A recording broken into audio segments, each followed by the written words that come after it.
Hi guys, welcome back to our channel multi colour multi talent. Please support and subscribe. ఇప్పుడు matter వచ్చేసి clothes మీద కానీ dresses మీద కానీ హ్యాండ్ పెయింటింగ్ వేస్తారు కదా, అది నేను డ్రా చేస్తున్నాను. ఫస్ట్ అయితే నార్మల్ పేపర్ మీద డ్రా చేసుకుంటున్నాను నార్మల్ పెన్సిల్తో. నేనైతే నార్మల్గా సింపుల్గా ఒక చిన్న ఫ్లవర్ అనేది వేస్తున్నాను అనమాట. మనకి ఏ డిజైన్ కావాలంటే అలా వేసుకోవచ్చు, లేదంటే ట్రెడిషనల్ లుక్లో అమ్మాయి బొమ్మలు లేదంటే రాధాకృష్ణ ఇలాంటి ఏదైనా వేసుకోవచ్చు, బాగుంటుంది. ఇది వచ్చేసి ట్రేస్ పేపర్ అంటారు. ఆ ట్రేస్ పేపర్ మీద నేను అచ్చులాగా గీసాను అనమాట. ఆ ట్రేస్ పేపర్ వచ్చేసి బుక్ షాప్లో కానీ ఇంకెక్కడైనా మనకు దొరుకుతుంది. వీడియోలో చూపిస్తున్న విధంగా చేతి పని సూది లాస్ట్ సైజ్ తీసుకొని అలా బొక్కలు అయితే పెట్టుకోవాలి. అది కింద క్లాత్ ఏదైనా ఒత్తుగా పెట్టుకొని మనం ఆ బార్డర్ అంతా అలా బొక్కలు పెట్టుకుంటే అది మనకు ఒక అచ్చులాగా రెడీ అవుతుంది. ఇప్పుడు ఆ వీడియోలో చూపించేది ఏంటంటే ట్రేస్ పౌడర్ అంటారు. అది కూడా మనకు బయట దొరుకుతుంది. లేదంటే బొగ్గు ఉంటుంది కదా, మనం కట్టి పొయ్యిలో ఏమైనా మంటేసినప్పుడు బొగ్గులు వస్తాయి కదా, ఆ బొగ్గుల్ని కూడా పొడి చేసి ఇంతకుముందు వాడేవాళ్ళు. ఇప్పుడు ఏంటంటే బయట అన్నీ రెడీమేడెడ్గా దొరుకుతున్నాయి. అంత పని ఎవరు చేస్తున్నారులే. కానీ ఇంకా దాంట్లో ఇంతకుముందు ఏంటంటే ఆ బొగ్గు పొడిలో కిరోసిన్ అనేది యూజ్ చేసేవాళ్ళు. ఇప్పుడు ప్రజెంట్ కిరోసిన్ చాలా తక్కువ, అసలు దొరకట్లేదు కాబట్టి బయట ఇంకా కోకోనట్ ఆయిల్ వాడుకోవచ్చు. ఇప్పుడు కొంచెం పౌడర్ తీసుకుంటేనే ఎన్నో అచ్చులు వేసుకోవచ్చు ఒక క్లాత్ మీద. ఇంకా లైట్గా మనకి ఎంత కావాలో సుమారుగా తీసుకొని దాన్ని ఇప్పుడు దాంట్లో కొంచెం ఆయిల్ వేసేసి కొంచెం జాలి, ఎందుకంటే కింద ట్రేస్ పేపర్కి కింద క్లాత్ మీద పడాలి కాబట్టి అది మొత్తం కలిపేసుకున్న తర్వాత ఒక వేస్ట్ క్లాత్ కానీ లేదంటే డస్టర్ కానీ కాటన్ యూజ్ చేసేవాళ్ళు ఇంతకుముందు. అదే పత్తి గింజలతో ఉన్న కాటన్ యూజ్ చేసేవాళ్ళు అనమాట. ఇప్పుడైతే నా దగ్గర కాటన్ లేదనమాట. సో అందుకని నేను వేస్ట్ క్లాత్ తీసుకొని దాన్ని అయితే యూజ్ చేస్తున్నాను. మెయిన్ క్లాత్ తీసుకొని దాని మీద, అంటే ఈ చిన్నపిల్లల ఫ్రాకు, సో అందుకని నేను చిన్నగానే వేసుకున్నాను ఫ్లవర్ డ్రాయింగ్ అదంతా. ఆ క్లాత్ మీద నేను అచ్చలా తీస్తున్నాను, వీడియోలో చూడండి. ఇప్పుడు కార్బన్ యూజ్ చేసి కూడా మనం వేసుకోవచ్చు, కానీ ఎక్కువ ఫ్లవర్స్ కావాలనుకోండి, ఏదైనా ఎక్కువ డ్రాయింగ్ వేయాలనుకోండి, ఒక 4, 5, 8 అలా వేయాలంటే ప్రతిసారి మనం ఆ కార్బన్ పెట్టి అలా దిద్దలేం కదా. సో అందుకని చెప్పి ఈ ట్రేస్ రెడీ చేసుకుంటే ఇంకే ఫ్యూచర్ ఎప్పుడైనా యూజ్ చేసుకోవచ్చు, బాగుంటుంది. ఇప్పుడు నేను వీడియోలో చూపిస్తున్న విధంగా అట్లా అచ్చులు వేసేసుకోవడం, ఎన్ని కావాలంటే అన్ని వేసుకోవచ్చు. అదే మనం గీయాలంటే పట్టి అక్కడే కూర్చొని గీయలేం కదా. సో అందుకని మనం ఈ ట్రేస్ పేపర్ని అయితే రెడీ చేసుకుంటే ఫ్యూచర్లో ఎప్పుడైనా ఉపయోగపడుతుంది. కార్బన్ అయితే ఇది బ్లౌజ్ పీసులకు సింగిల్గా వేస్తేనే తప్ప ఆ కార్బన్ అనేది అంత యూజ్ఫుల్ కాదు మనకి. సో అందుకని హ్యాండ్ పెయింటింగ్కి కంపల్సరీ ట్రేస్ తీసుకుంటే మనం వేరే వాళ్ళకి కూడా సజెస్ట్ చేసి వేయగలుగుతాము. ఇప్పుడు గౌన్ వేసుకున్నాక బాగుంది ఈ డిజైన్ నాకు వేయండి అని చెప్పి అడుగుతారు కదా. సో అలాంటి టైంలో ఈ ట్రేస్ పేపర్ అనేది మనకు ఉపయోగపడుద్ది. మొత్తం నేనైతే బ్యాక్ ఫ్రంట్ చుట్టూ కూడా ఆ ఫ్లవర్స్ని సింగిల్ లేయర్స్లో వేసుకున్నాను. మొత్తం అలా వచ్చిందనమాట. ఆ డాట్స్ లాగా పడిద్ది, గీతలాగా అయితే పడదు. బాగుంది కదా. ఇప్పుడు వచ్చేసి నేను చూపిస్తున్న బాటిల్ ఏంటంటే అది మీడియం బాటిల్. మొత్తం పెయింట్ అనేది డైరెక్ట్గా వేయకూడదు. డైరెక్ట్గా వేసామంటే అది మొత్తం కింద కూడా అంటిద్ది అనమాట, స్ప్రెడ్ అయిపోద్ది మొత్తం. అది పోకుండా ఎక్కువ కాలం ఉండాలి అంటే మనం ఖచ్చితంగా మీడియం అనేది అప్లై చేసిన తర్వాత అది ఆరాలి. ఒక పోట్ అనేది అదే మార్నింగ్ వేస్తే ఆఫ్టర్నూన్ దాకా ఉంచి, ఆఫ్టర్నూన్ నుంచి మనం ఏ పెయింట్ని అయితే వేసుకోవాలో ఆ పెయింట్ కలర్స్ని మనం అప్లై చేసుకొని, దీంట్లో షేడింగ్స్ ఉంటాయి. హ్యాండ్ పెయింటింగ్ అంటే షేడింగ్స్ ఉంటాయి, ప్లస్ స్ట్రోక్స్ అంటారు. బ్రషెస్ కూడా చాలా టైప్స్ ఉంటాయి. మనం దాంట్లో ఎంచుకొని దానికి తగ్గట్టు డిజైన్కి తగ్గట్టుగా మనం వేసుకోవాలి, కలరింగ్ కానీ ఏదైనా. నేనైతే డబల్ షేడ్ చేస్తున్నాను. దీంట్లో డబల్ షేడ్ ఉంటుంది, త్రిబుల్ షేడ్ ఉంటుంది. నేను యూజ్ చేసే కలర్స్ వచ్చేసి light parrot green and dark green. ఈ 2 కలర్స్ని యూజ్ చేసి నేను మిడిల్ షేడింగ్ అనేది నేను చేస్తున్నాను ఆ లీఫ్కి.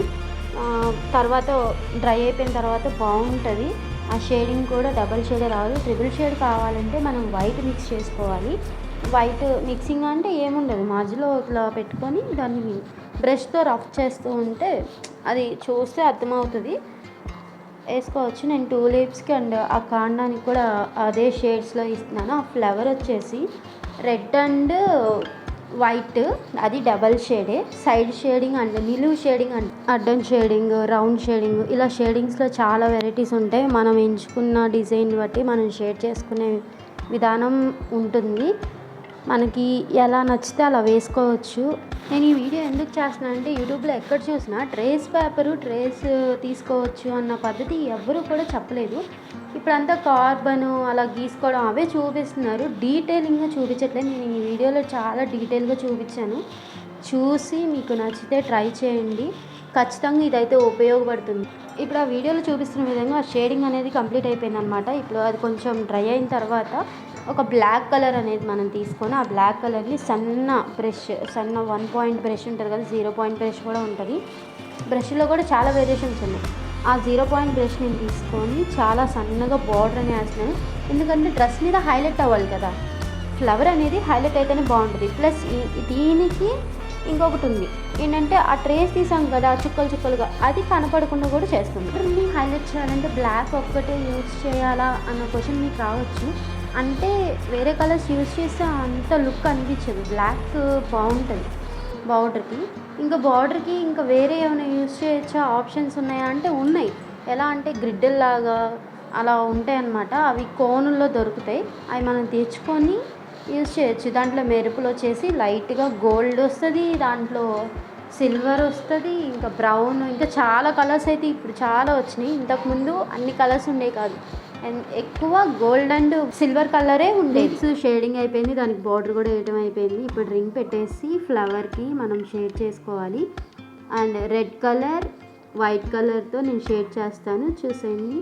Thank you for watching. Please support and subscribe my channel.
Flowers కూడా షేడింగ్ వేయడం కంప్లీట్ అయిపోయింది. మొత్తం చూపిస్తాను చూడండి, అలా వస్తుంది. కింద పార్ట్, గౌన్ కింద పార్ట్ మొత్తం రౌండ్, మొత్తం బ్యాక్ ఫ్రంట్ మొత్తం ఆ ఫ్లవర్స్ అలా వేసాను. ఈ హ్యాండ్ పెయింటింగ్ మొత్తం కంప్లీట్ అయిపోయిన తర్వాత స్టిచ్ చేసుకోవాలి. ముందే స్టిచ్ చేసుకొని అయితే వేసుకుంటే కుదరదు. ఫైనల్ అవుట్పుట్ కావాలంటే కామెంట్ చేయండి, షేర్ చేయండి అండ్ సపోర్ట్ చేయండి. Please visit my channel and thank you so much.